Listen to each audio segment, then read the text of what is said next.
Oi, gente abençoada, tá tudo bem com vocês? Eu espero que esteja tudo bem com você, com a sua casa e com a sua família.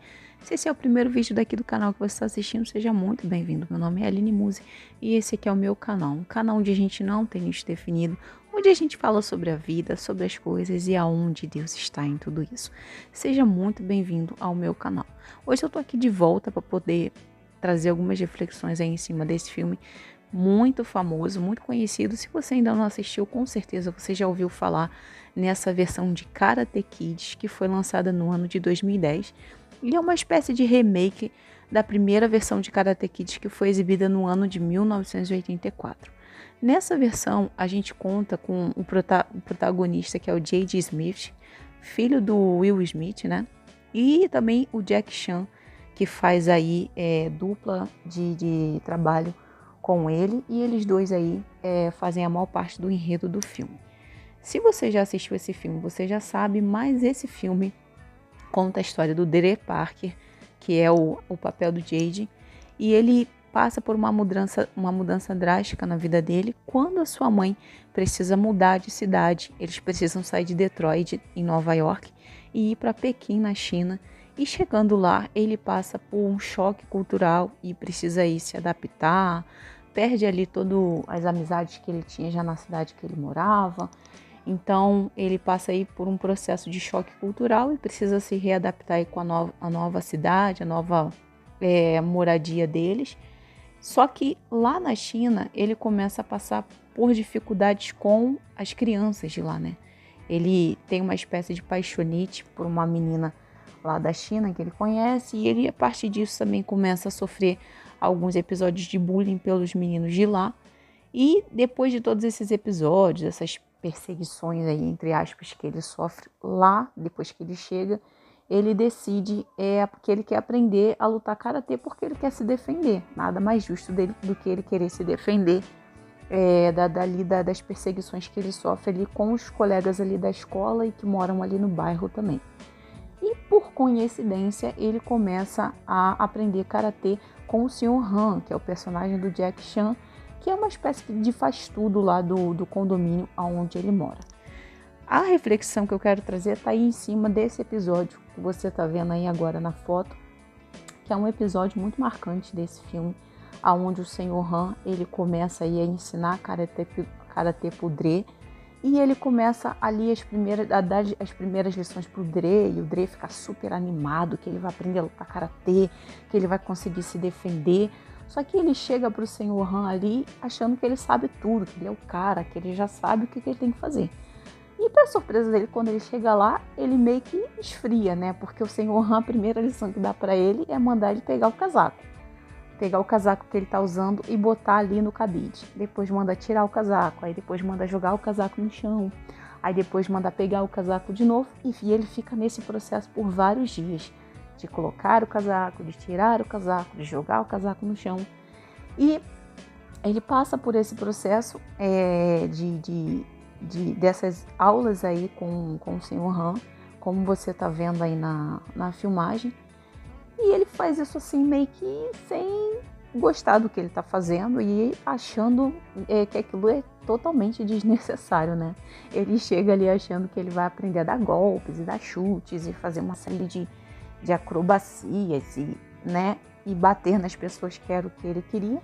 Só que ele meio que fica frustrado porque tudo que o Sr. Han manda ele fazer é pegar o casaco, tirar o casaco, pendurar o casaco e colocar o casaco de novo. E para ele aquilo ali não faz sentido nenhum. Bota casaco. Tira casaco. Pendura.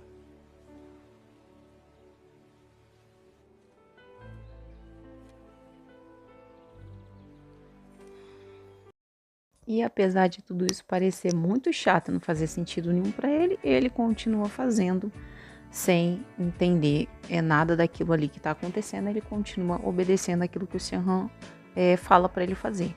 Só que, se vocês forem reparar no começo do filme, o Dre ele sempre deixava o casaco dele jogado. E ele já chegou e já colocou o casaco dele no cabide, coisa que ele nunca fazia. E a mãe dele acha estranho, porque ele não pendurava o casaco, ele sempre deixava o casaco jogado. Mas como ele foi para aula de karatê e ficou fazendo esses movimentos várias vezes, ele chegou em casa e já lembrou que ele precisava no automático pendurar o casaco. Então vocês vão perceber que isso aí já trouxe já na primeira aula uma certa disciplina para ele ali, sem que ele percebesse. E depois, mais na frente, chega uma hora que ele se cansa e ele se estressa, né? Ele fala assim: ai, quer saber de uma coisa, senhor Han? Eu acho que o senhor não sabe o que o senhor está fazendo, porque eu já vim aqui várias vezes, né? Todos esses dias que eu venho aqui, o senhor me manda pegar o casaco, colocar o casaco, e tirar o casaco, e pendurar o casaco. E isso não é karatê. Ele fala isso pro senhor Han. E ali o senhor Han começa a mostrar para ele que todos aqueles movimentos que ele estava fazendo, quando ele tirava o casaco, quando ele colocava o casaco, quando ele pendurava, eram movimentos que faziam todo o sentido para o karatê, para a arte marcial que ele estava aprendendo. Apesar dele não entender, tudo aquilo ali estava forjando o jeito dele lutar o karatê, dele aprender o karatê. E que o karatê tinha também ali uma lição de disciplina também, né? Então ele começou a ser mais disciplinado em relação a isso, né? E pensando nessa cena e nessa parte do filme, trazendo para a nossa realidade, para a nossa vida, quantas coisas a gente passa e a gente vive e a gente não entende por que aquilo está acontecendo e na verdade aquilo ali não faz sentido nenhum, né? E assim como o Senhor Han, né? O nosso mestre, que é o próprio Deus, tem coisas que Deus faz que você não entende, você fica se perguntando: Senhor, o Senhor não sabe o que está fazendo? Por que o Senhor está me levando para esse lado? Por que está acontecendo isso, sendo que eu quero, como o Dre falava, né? Eu quero aprender karatê, eu não quero aprender a tirar o casaco e a colocar o casaco, né? Mas a lição que eu quero trazer é que Deus, ele sabe exatamente o que ele está fazendo, e tudo que ele está fazendo, por mais sem sentido pra gente, que por mais falta de sentido que tenha pra gente, para Deus faz todo sentido. E aqui no livro de João, no capítulo 13, no versículo 7, diz assim: respondeu-lhe Jesus: o que eu faço não sabes tu agora, mas tu o saberás depois. Então talvez o nosso grande mal seja querer saber demais, querer ver sentido nas coisas. E isso nem sempre acontece. Existirão momentos e situações da vida que nada vai fazer sentido algum para nossas metas, para os nossos objetivos, para os lugares onde a gente quer chegar, mas confiando em Deus, com certeza a gente vai chegar exatamente no lugar que a gente precisa chegar. Como o Dre, por mais que ele não estivesse entendendo nada, tudo aquilo ali tinha uma lógica que não fazia sentido para ele, mas para o Senhor Han tinha total sentido o que estava acontecendo. Assim é a nossa vida quando ela está na mão de Deus. A gente precisa confiar que Deus, ele sabe exatamente aquilo que ele está fazendo e que tudo aquilo que está acontecendo hoje é parte de um processo que vai fazer muito sentido e vai ter muito significado para a gente lá na frente.